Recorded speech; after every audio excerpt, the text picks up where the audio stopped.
Yes, yes, bless up people. This is Crisis, aka Blind Visionary with a Z, aka The Conduit, coming to you from humid ass Kingston, Jamaica, with another blind review.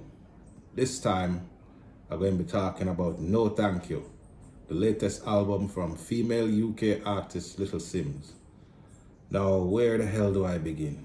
Well, I'll go and begin by saying this is a contrast to all the pum pum music that female rappers put out that basically say the same thing and have absolutely no substance outside of them talking about them pum pum and that you cannot get with them unless you're broke and how good them look and blah blah blah, and it's just the same old thing. And it's like, if people who look outside and look in on hip hop and they think, okay, you see a female rapper, you'd think that's all a female rapper is supposed to be, but no.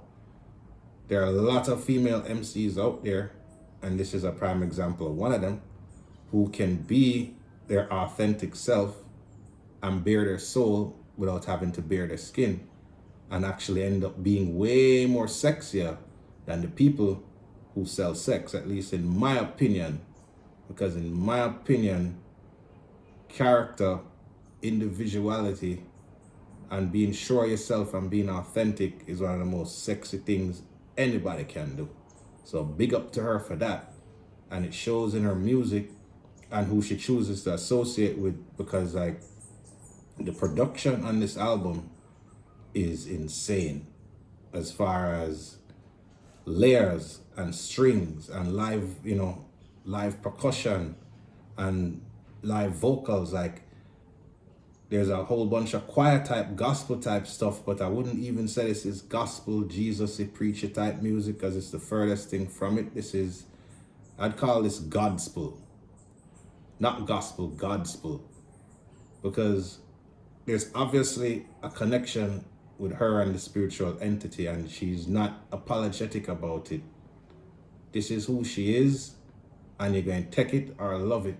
And this is her basically describing what it is like to navigate life and the music industry. Like, a big percentage of the subject matter on this album deals with her navigating the minefield that is the music industry, and in some cases stepping on a few landmines, and how she's had to deal with them, how it affects the people around her, what people in the industry expect from her, what her peers expect from her, what she wants to do for her family, but then, what she wants to do for one person turns to another person, and then she has to ask herself, where does it end? Then, the whole aspect of dealing with a relationship with somebody else during all this, deal with a relationship with yourself during all this, questioning yourself, then believing, like, all of it is there. Conflict, vulnerability, and in some cases, very, very, very strong and very, very upfront self-assurance. Like, this woman knows who she is. She says, I'm unapologetically black. And that doesn't come off as pro-black or, racy preacher to me. That is a very, very sure person who knows who they are, because let's just face it, there are a lot of people out there who aren't unapologetically black.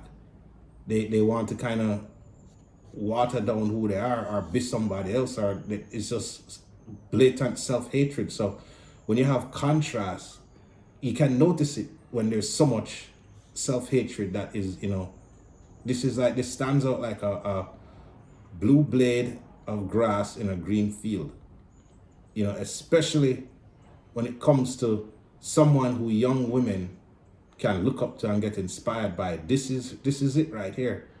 Like, this is how you can be yourself without being something society expects you to be. And I am very, very, very appreciative of this art. As a human being and as a fan, it hits home. And most times I'm saying, like, I've heard the common theme through a lot of my musical peers, my male musical peers. Believe it or not, a lot of them is like, I don't listen to no female rap because I can't relate to what them saying. I'm not a woman. And yeah, I mean, I get it. And there absolutely right to a certain extent when I listen to a lot of female MCs who are dope, even though I can't relate to them. But in the case of Little Simz is speaking from the human experience. Male or female, young or old, is like she's saying things that if you get it and if you live it, you'll understand it right away. So that's where the connection comes in, and that's where the instant, in my opinion, from my standpoint, anyway, that's where the instant fan to artist connection comes in. And I appreciate the hell out of this body of work for that. So, that's basically the album in a nutshell. But the next section I'm going to get into is me breaking down each song and just kind of giving a small opinion on each of them. So we're going to start with first song, Angel. Right out the gate, this sounds like something Jay Dilla would have do. R.I.P.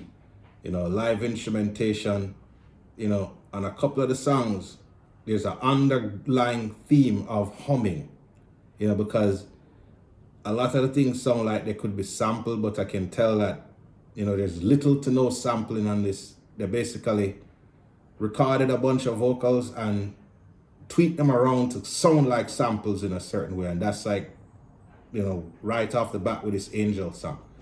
And production starts off kind of minimal, but it builds with layers as it goes on. And as she speaks and gets more deeper into what she's talking about, which is, I'm not here to put up with no foolishness, but you can bring the foolishness to anywhere, and I kind of don't mind if you bring the foolishness to me because I'm ready. And if you think you're going to break me, you're wrong. And I know I have to go through all this foolishness, and I need an angel by my side, and I'm glad I have one. Whether she wasn't specific, whether she was talking about her relationship with God herself, or a friend, or a man, whatever it is, but she's basically saying, this stuff is crazy. I'm navigating all this shit, and I'm grateful that I have an angel beside me, because the angel assures me that you're not gonna tell me how to do what I'm doing, and I am never ever going to let you question who I am. So that's that, track one. Then we're going to track two, which is Gorilla, which is like production wise, this sounds like something from the Roots catalog. Rap wise, there's not really much there, because this is one of these cases where it's just a shit talking song. Braggadocious, I know who I am, I know that I have skills, and I'm going to demonstrate these skills very, very, very comfortably and effortlessly. And yeah, ongoing trends with this is authenticity and being who she is unapologetically. And this song also has, strings during the chorus. And you will notice that going through majority of the songs on this, that it has strings and like choir type vocals. Those two things are common thread, but don't let it discourage you, because it's not overdone and it's done properly, and most importantly, it fits with the journey that you're going on. The album she put out before this was more like a musical, like an epic musical that you could probably see on Broadway. This is like audio therapy, where like she went to confession in church and was just letting her soul be shown to God, and just getting some stuff out of her system. That's basically what I get from this album. Personal stuff and the industry stuff, just getting it out, therapy. And this song is probably the only song that's minimum subject wise, but still dope and still a part of a very, very, very, very excellent album, despite it not being as strong, subject matter wise as what's going to be coming up. And 3, Silhouette.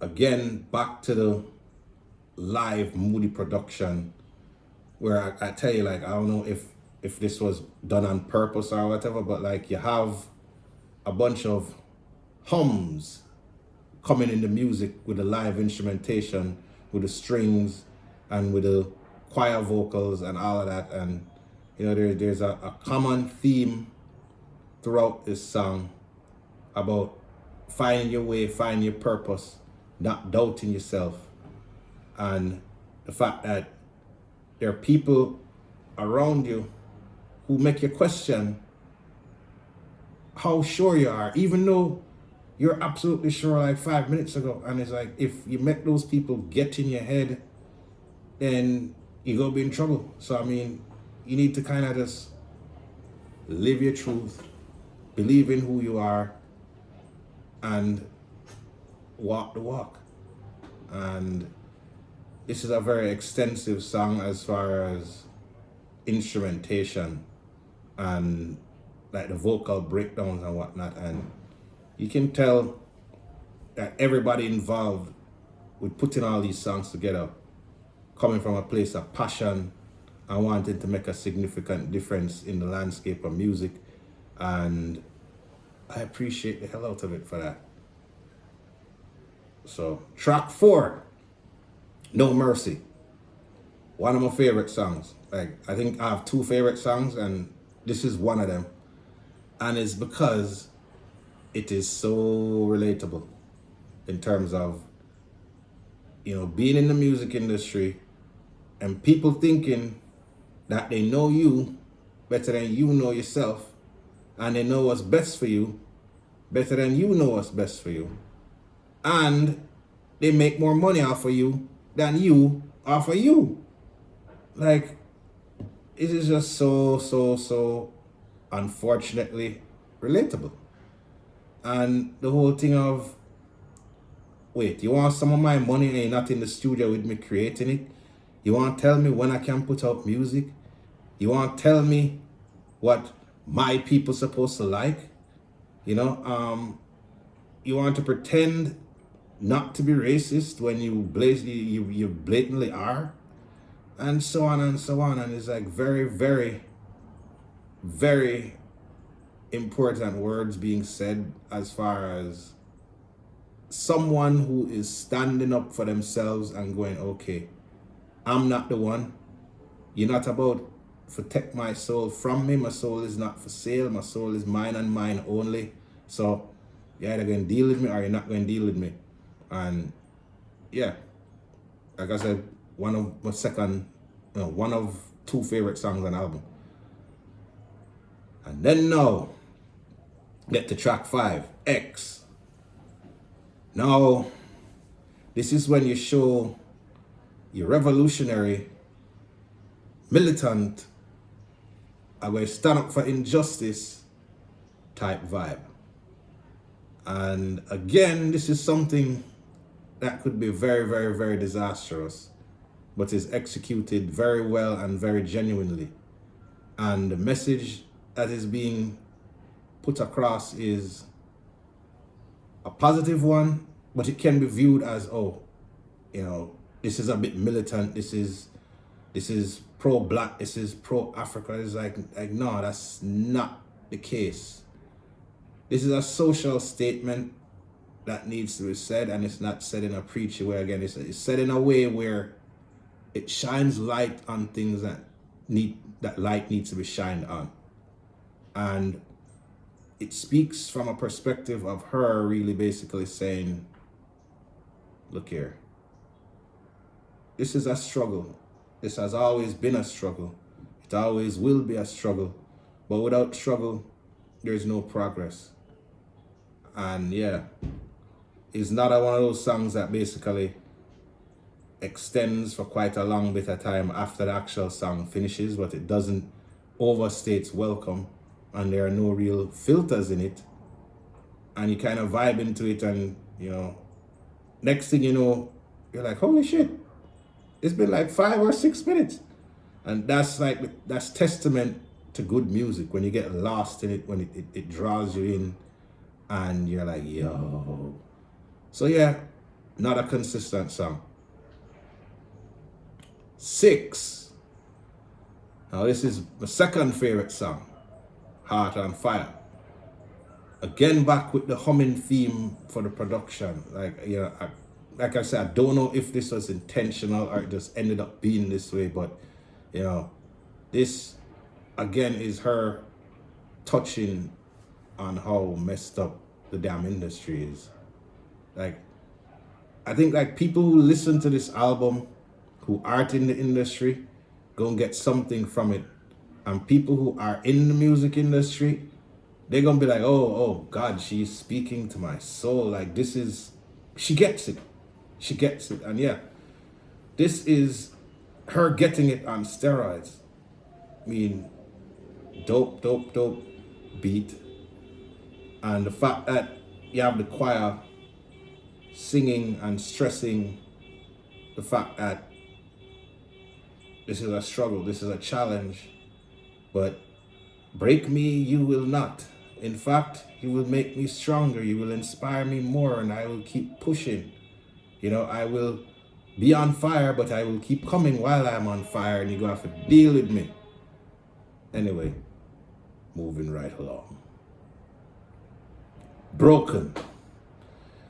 Now, I said those two songs are my favorite songs on the album, but Broken, I would say, is the most important song on the album, because she deals with the fact that vulnerability is almost like a disease. You show vulnerability, you somehow are weak, you somehow are pathetic, you somehow don't belong at a seat at the table if you're vulnerable. If you show that you're broken. No, you can't be showing that you're broken. And I'm like, why? I'm not saying act like a damn sissy and nothing like that, but at the same time, if you don't show vulnerability, you know what you end up doing? Snapping and going on a shooting spree, or snapping and attacking your wife or your kids or whatever. And a lot of people, not just in the black community, a lot of people think that, okay, they cannot be vulnerable and they keep it in. And it costs them. It costs them way more than being vulnerable would have. And she touches on that with herself.